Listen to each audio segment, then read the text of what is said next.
अस्सलाम वालेकुम दोस्तों, नई वीडियो के साथ आप दोस्तों की खिदमत में हाजिर हैं। दोस्तों, आपको बताते चलें कि इस वक्त चाइना ने भारत की जितनी भी खुफिया एजेंसीज़ की इंफॉर्मेशंस थी वो चाइना ने हासिल कर ली। तो दोस्तों, आपको बताते चलें कि इस वक्त भारत की मीडिया पर खलबली मची हुई है। ये खबर उनके मीडिया पर सर्कुलेट हो रही है कि चाइना ने भारत के प्रेसिडेंट और उनके जो प्राइम मिनिस्टर, जनरल तक हर शख्स, जितने भी उनके अहम शख्सियात हैं, उनका जो डेटा है और उनकी जो मालूमात हैं वो उन्होंने चोरी कर ली। तो दोस्तों, आपको बताते चलें कि इस वक्त चाइना के पास उनके हर ऑफिसर्स की जो है वो मालूमात पहुँच गई हैं। जब से लद्दाख के मकाम पर मामलात कशीदा हुए हैं, तो दोस्तों आपको बताते चलें कि चाइना ने जो है इतना भी मालूम कर लिया है कि उनके जो ऑफिसर्स हैं, जो वज़ीर आज़म है या उनके जो सदर हैं, वो किन किन ममालिक के साथ और किन किन लोगों के साथ जो है इस वक्त राब्ते में और क्या क्या प्लानिंग कर रहे हैं।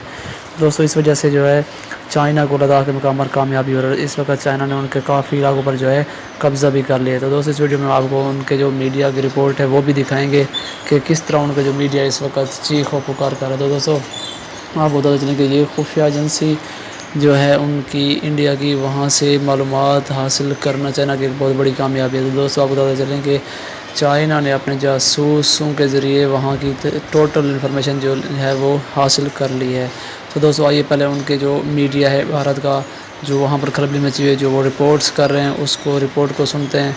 उसके बाद जो है इसको मज़ीद तफसील के साथ डिस्कस करेंगे। तो दोस्तों, उससे पहले हमारी आपसे रिक्वेस्ट है कि चैनल को बिल्कुल फ्री में सब्सक्राइब ज़रूर कर दीजिएगा। चीन की जासूसी का हमने आपको बताया भंडाफोड़ हुआ है, जिसमें 10,000 ऐसे नाम हैं। प्रधानमंत्री से लेकर के राष्ट्रपति से लेकर चीफ ऑफ डिफेंस स्टाफ, तमाम लोगों की जासूसी करवाई जा रही थी। चीन ने भारत के खिलाफ अब ये जासूसी की साजिश रची है।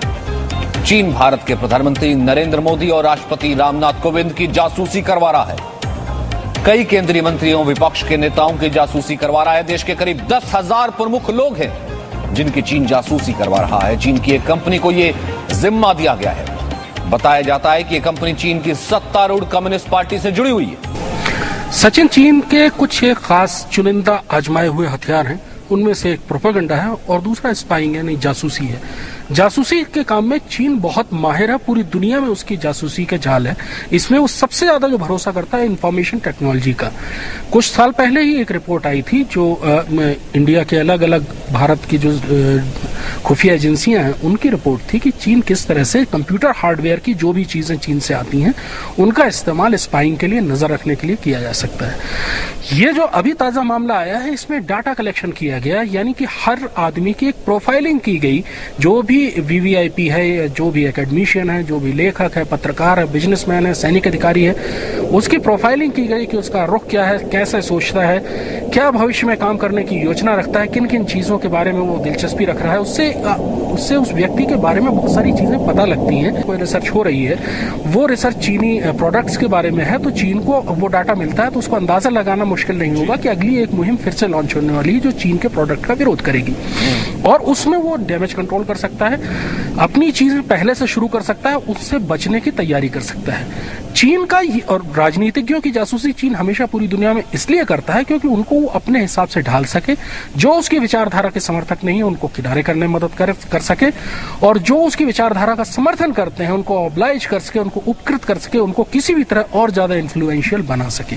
ये एक चीन का ग्लोबल खेल है। आज की तारीख में चीन के बढ़ते हुए कदमों को अगर कोई देश रोक सकता है और रोक रहा है वो भारत है, और पूरी दुनिया इस समय ये बात जानती है कि चीन को अगर कोई देश रोक सकता है बढ़ते हुए कदमों को तो वो भारत है। इसलिए चीन के निशाने पर भारत का हर वो, जैसे आपने पहले भी बताया, जो चीन के खिलाफ, जैसे आपने पहले भी बताया कि भैया अगर वो इंडस्ट्रियलिस्ट है, वो बिजनेसमैन है, तो चीन कहीं ना कहीं देखेगा कि मेरी कंपनी को कहीं यहाँ नुकसान तो नहीं हो रहा, मेरी कंपनी को टेंडर मिल रहा है कि नहीं मिल रहा। सेम वो जर्नलिस्ट को, जैसा हमने सुधीर चौधरी का नाम लिया, सेम वो पॉलिटिशियंस को देखता है कि वो क्या स्ट्रेटजी बना रहे हैं। तो पवन दुग्गल साहब, ये इंफॉर्मेशन वॉर नहीं है तो और क्या है?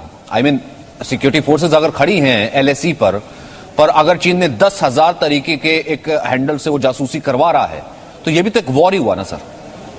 देखिए, ये आज के आधुनिक युग का आधुनिक वॉरफेयर है, जिसे हम हाइब्रिड वॉरफेयर बोलते हैं, जहां पर ट्रेडिशनल वॉरफेयर के साथ साथ इरेगुलर वॉरफेयर और साइबर वॉरफेयर और फेक न्यूज का मिश्रण होता है। अब देखिए, चीन समझ तो गया है कि देखिए जी, अगर हम मिलिट्री एक्शन लेंगे तो उसके बहुत परिणाम होंगे वो लेना नहीं चाहता। लिहाजा वो कहीं ना कहीं भारत के जो लीकिंग इकोसिस्टम है उस पे टारगेट करना चाहता है। काफी हद तक वो कामयाब भी रह चुका है।